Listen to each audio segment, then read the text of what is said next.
Il est fort probable que vous ayez déjà entendu parler de l'esprit de Jézabel au moins une fois dans votre vie, mais la grande majorité des gens croient qu'il est lié uniquement au péché de la prostitution et de la perversion. Cependant, en réalité, ce n'est pas seulement cela. L'esprit de Jézabel possède de nombreuses caractéristiques qui entravent la croissance de l'Église et éloignent les gens de la présence de Dieu. Et vous devez vous demander, mais pasteur, qui était Jézabel? Jézabel est considérée comme la pire femme de tout l'Ancien Testament. Elle était mariée au roi Achab et a introduit des pratiques païennes en Israël, ce qui a déplu fortement à Dieu. Elle était une reine très méchante qui promouvait l'idolâtrie, tuait de nombreux prophètes et persuadait son mari d'adorer un autre Dieu que le Seigneur. Elle soutenait 850 prophètes des dieux Baal et Astarté. Ce prophète pratiquait des rituels abominables, suscitant la colère de Dieu. Le mal qui habitait dans le cœur de Jézabel était si grand, si fort, qu'Élias, l'un des plus grands et importants prophètes que Dieu ait jamais suscité, a fui par peur des menaces de cette femme et a même demandé au Seigneur de le tuer. Dans le livre des Rois, chapitre 19, il est écrit que Élie, voyant cela, se leva et s'en alla pour sauver sa vie. Il arriva à Béer-Shéba, qui appartient à Juda, et il y laissa son serviteur. Pour lui, il alla dans le désert où, après une journée de marche, il s'assit sous un genêt et demanda la mort, en disant « C'est assez. Maintenant, Éternel, prends mon âme, car je ne suis pas meilleur que mes pères. » Mais Jézabel a été punie.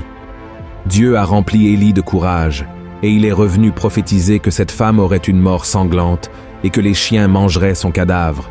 Et c'est exactement ce qui s'est passé. La Bible raconte qu'un homme appelé Jéhu a tué le fils de Jézabel, et, à cause de cela, elle l'a défié. Alors Jéhu a envoyé quelques hommes pour la tuer. Ils ont envahi le palais et ont jeté Jézabel par la fenêtre. Jéhu l'a ensuite écrasée avec ses chevaux. Lorsqu'ils l'ont enterrée, ils n'ont trouvé que son crâne, ses pieds et ses mains, car les chiens avaient mangé le reste. Les actions de Jézabel contre le peuple de Dieu étaient si destructrices que son nom a été adopté par un esprit malin très puissant, dont le seul objectif est de détruire l'autorité de Dieu. Et sa cible favorite est l'Église. Malheureusement, dans presque toutes les communautés chrétiennes, il existe une Jézabel qui trompe les gens et entrave leur croissance spirituelle. Et Dieu veut nous utiliser pour vaincre cet esprit malin, afin que son peuple puisse être béni. Mais comment savoir si l'esprit de Jézabel habite parmi nous?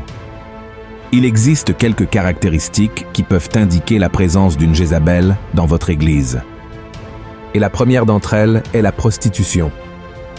Dans le livre des Rois, chapitre 9, il est raconté que Jézabel était une femme vaniteuse et habituée à atteindre ses objectifs par la séduction.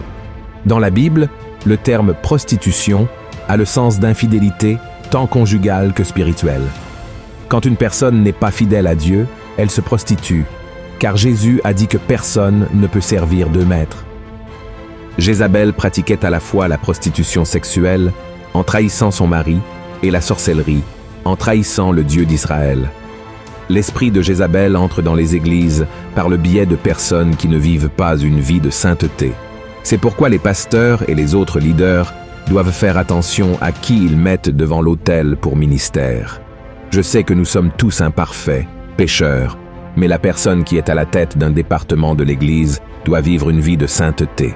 Une personne en péché de fornication et de prostitution, par exemple, n'est pas prête à diriger, car elle doit être restaurée. Et nous devons le faire avec amour et beaucoup de patience, ne jamais exposer personne en public. En plus de cette situation, il y a aussi la prostitution spirituelle. Beaucoup de membres d'Église sont rebelles à l'égard de la communauté où ils se rassemblent. Des personnes comme celle-ci sautent d'une branche à l'autre, cherchant où trouver quelqu'un qui leur convienne, et chaque jour cherchent une église et un pasteur qui fassent leur volonté. Et lorsqu'ils ne sont pas satisfaits, ils créent des intrigues pour nuire au leadership. La deuxième caractéristique de l'esprit de Jézabel est l'idolâtrie. La Bible raconte que Jézabel adorait des idoles et avait une armée de prophètes composée de plus de 850 hommes qu'elle soutenait pour vénérer des dieux étrangers. De nos jours, nous voyons rarement ce type de pratique, mais l'idolâtrie va au-delà des images sculptées. L'idolâtrie, c'est tout, ce qui prend la place de Dieu dans notre cœur, car le Seigneur doit être la priorité dans notre vie.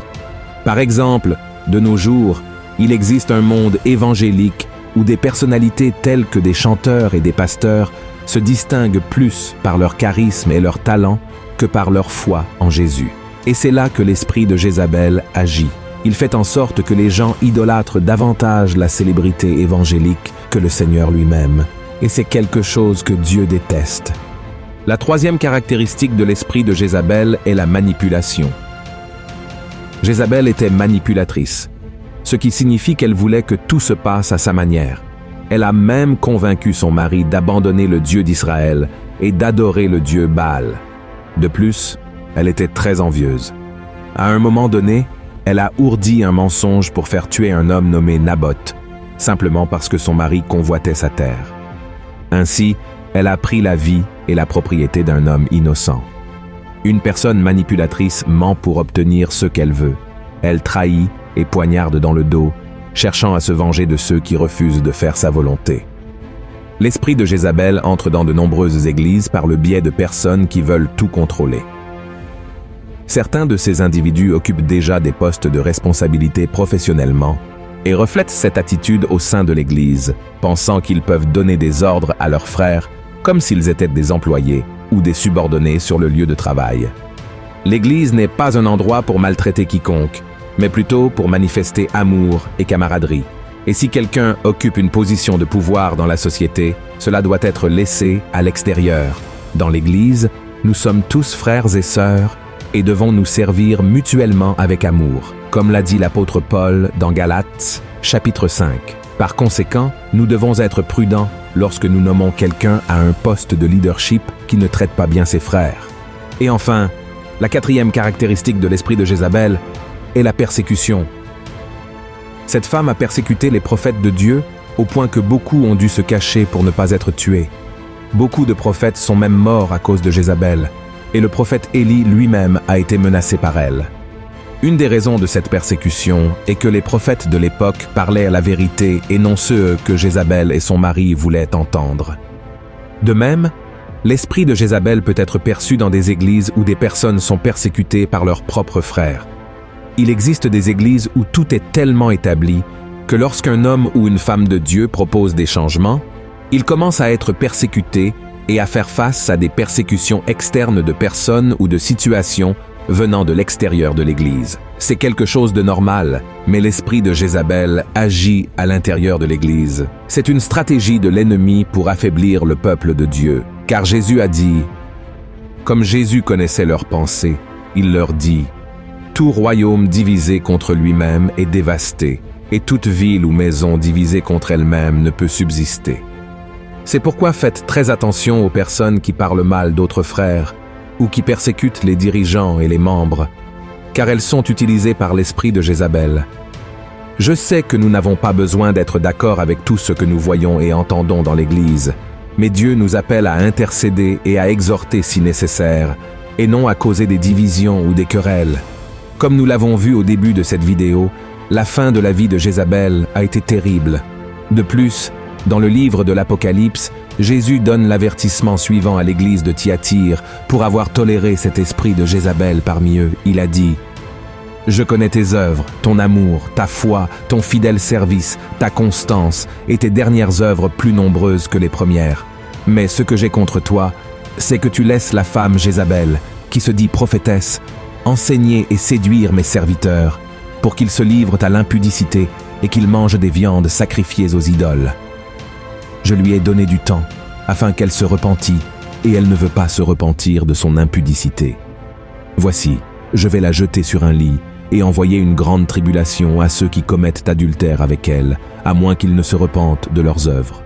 Je ferai mourir de mort ses enfants, et toutes les églises connaîtront que je suis celui qui sonde les reins et les cœurs, et je vous rendrai à chacun selon vos œuvres.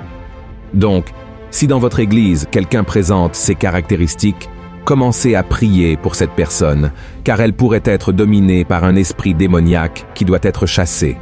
Mais faites attention à ne pas être utilisé par l'ennemi en propageant des ragots et en diffamant cette personne. L'amour est l'accomplissement de la loi. Et en tant que chrétiens, nous devons rechercher la paix avant tout. Beaucoup de ces personnes sont simplement religieuses et n'ont pas encore eu une véritable expérience avec Dieu. Elles ont besoin de nous pour les bénir. Maintenant, si la personne refuse d'être corrigée, il n'y a rien qui puisse être fait. La Bible est très claire sur ce que Dieu fera à ceux qui permettent à n'importe quel esprit démoniaque de dominer leur vie. Le psalmiste a écrit: « C'est pourquoi les méchants ne résistent pas au jour du jugement, ni les pécheurs dans l'assemblée des justes. Car l'Éternel connaît la voie des justes, et la voie des pécheurs mène à la ruine. » Si vous avez apprécié ce message, partagez-le avec vos amis et votre famille et abonnez-vous à ma chaîne. Que Dieu vous bénisse.